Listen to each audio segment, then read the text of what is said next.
Alright, we're back on the East Coast now. The relatively new pedal steel guitars are being made by Rhodes-Bud Guitar Company. It's the early 1960s, and Buddy Emmons is going to step down from his role in the Texas Troubadours, which leads us to an interesting question, and that's who can fill the shoes of the Big E, Buddy Emmons. It's not an easy act to follow, and in order to tell you this story, we're going to have to really get into the cult of the steel guitar now. Maybe an unfamiliar name to the casual country music fan, but a player who is certainly renowned in the world of guitarists and country musicians. Buddy Charleton becomes one half of the dynamic duo Leon and Buddy, better known as Ernest Tubb's Texas Troubadours.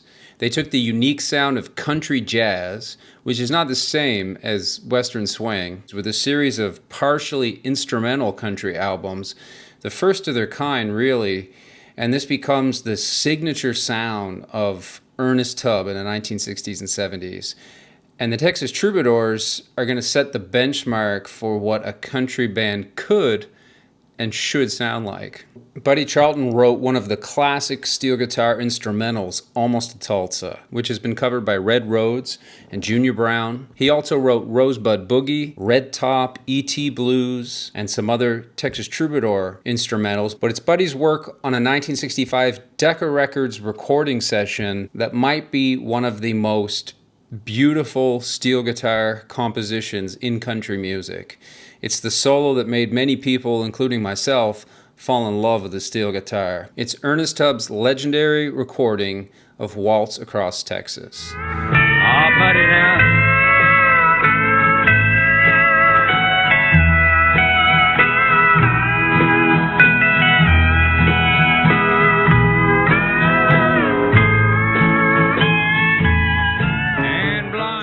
It's going to send Buddy Charleton into the Steel Guitar Hall of Fame and send him right into this series. This is the story of the Big C from Newmarket, Virginia, Mr. Buddy Charleton.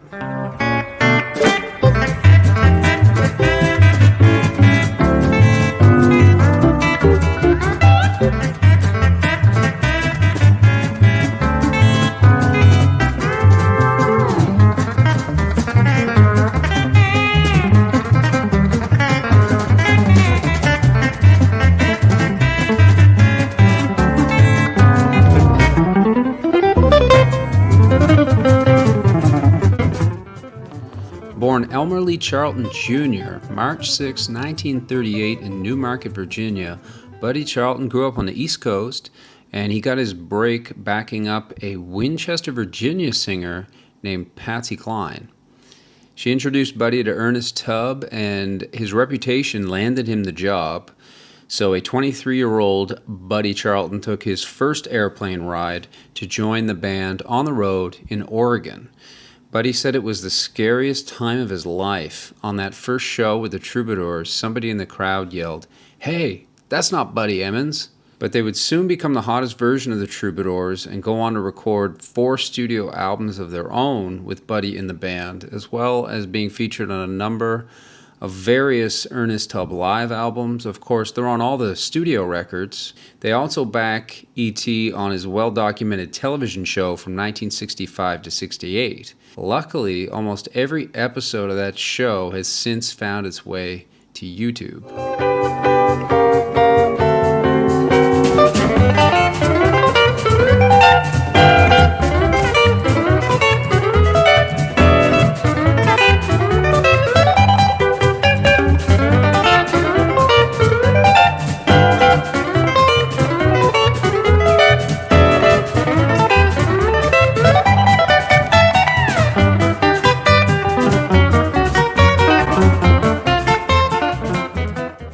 After Buddy Emmons left the Rhodes-Bud office to form his own company, Shaw Jackson needed another Bud, so to speak, and so Buddy Charleton was the new face of Rhodes-Bud for a while. Though I'm not clear on how long this period lasted, he did apparently take Rhodes-Bud guitars with him on the road and deliver them to customers. Charleton left the Troubadours in 1973 and moved back to Virginia. So for that reason, his time as a touring and recording artist was the shortest of any player in this series, about 15 years in total.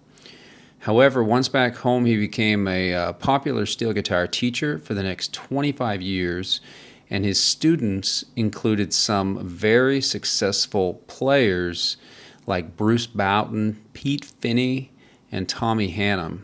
In 1993, Buddy Charleton was inducted into the Steel Guitar Hall of Fame. Buddy passed away on January 25th, 2011 in Locust Grove, Virginia, after his short battle with lung cancer.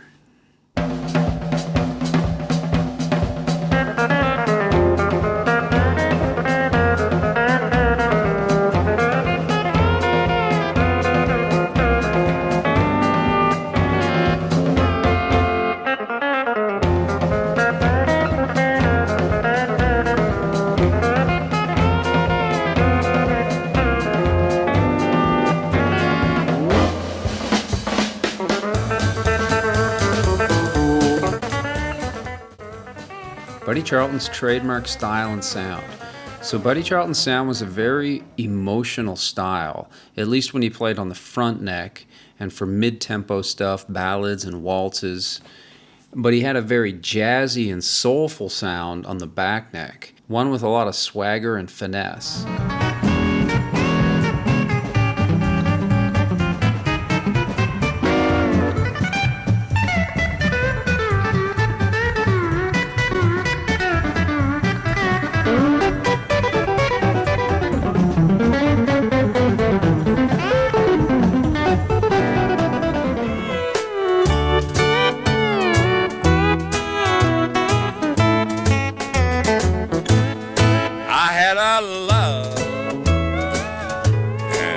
Was all mine, but I drove her out. I must have been blind. Oh, here's Buddy.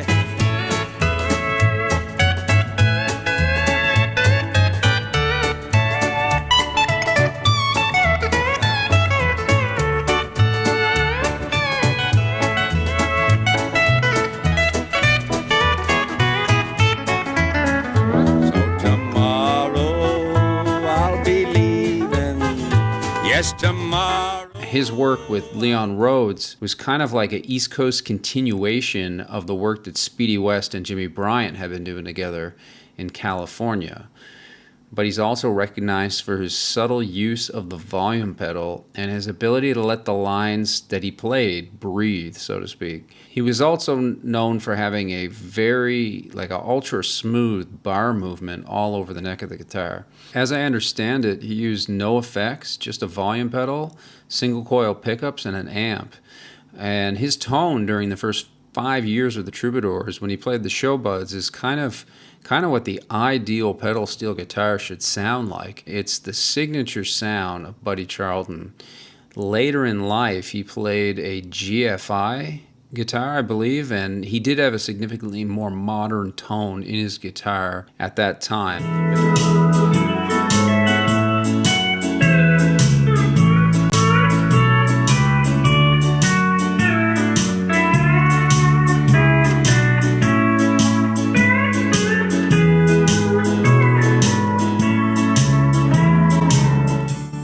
But during the 60s and 70s, he was mostly playing a Showbud or a push-pull Emmons, as far as I can tell.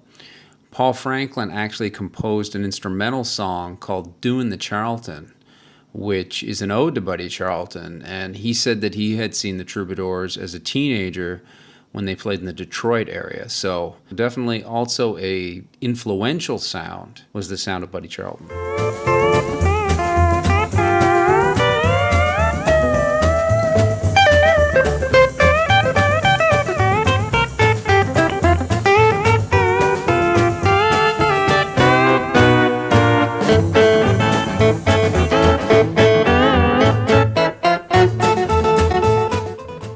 Buddy Charleton's discography. Buddy's discography of recorded work looks a lot different than the other players featured in this series because he mostly recorded with Ernest Tubb and the Texas Troubadours on Decca Records. He did play on some other records, which we'll show you here, but he was really not a go-to session player in Nashville. I would think that Ernest Tubb's road schedule was likely too demanding for anything like that to be possible. As far as the Troubadours go, they've got these 4 just the incredible albums they put out. They might even have all been recorded in the same session.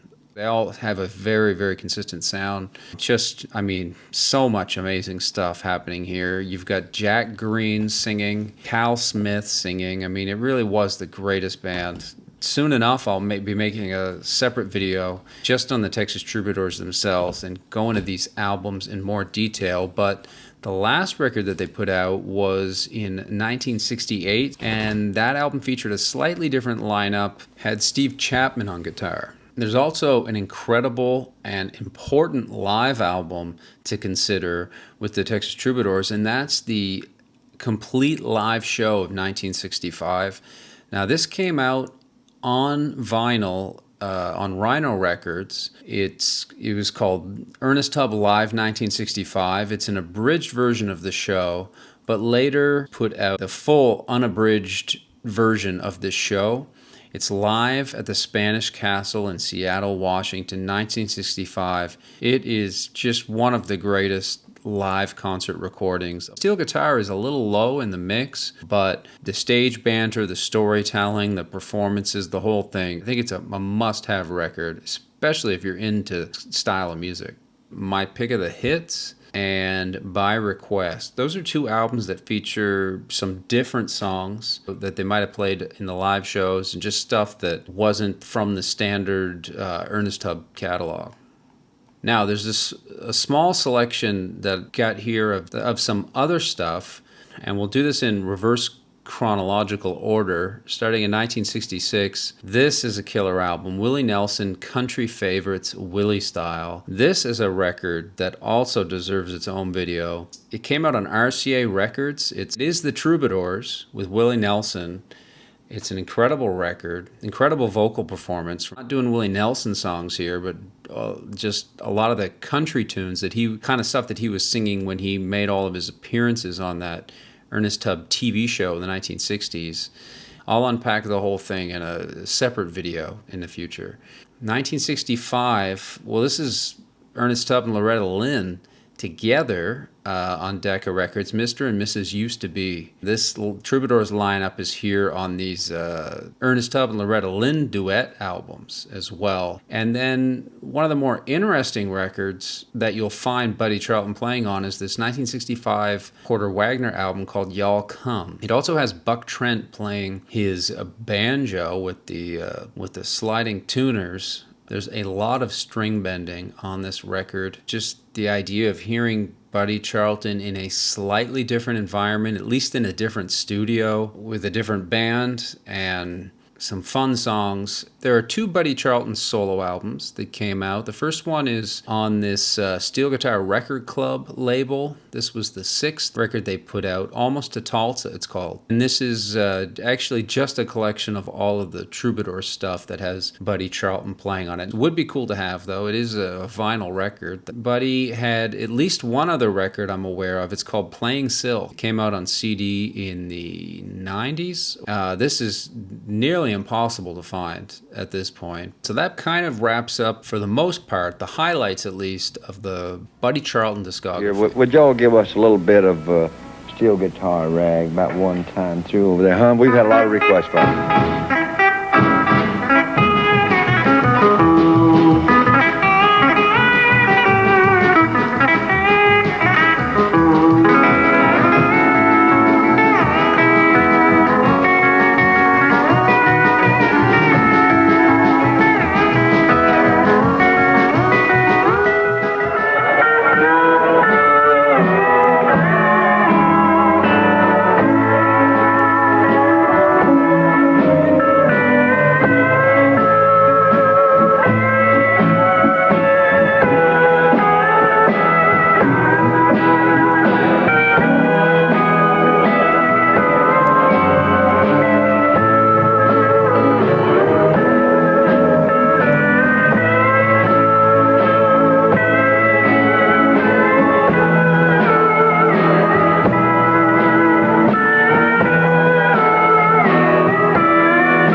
Buddy Charleton could play as fast and as clean as any player. He could play as emotional and as beautiful as just about any player, but somehow he still remains a pretty underrated steel guitarist. It's not that people don't appreciate Buddy Charleton, but I think it's that he was playing in the land of giants. And he was probably overshadowed by some of the players we've already covered in this series, as well as Jimmy Day, Curly Chalker, and some other popular players who are coming up next in the Stars of Steel Spotlight series. So if you enjoyed this story, you can come back next week and hear another one. Keep it country, keep on coming back, and we'll see you next time. Thank you, boys. Buddy Charleton there and Leon and all the boys. Very, very good fellas. Thank you very much. We're going to slow things down a bit now and call on out.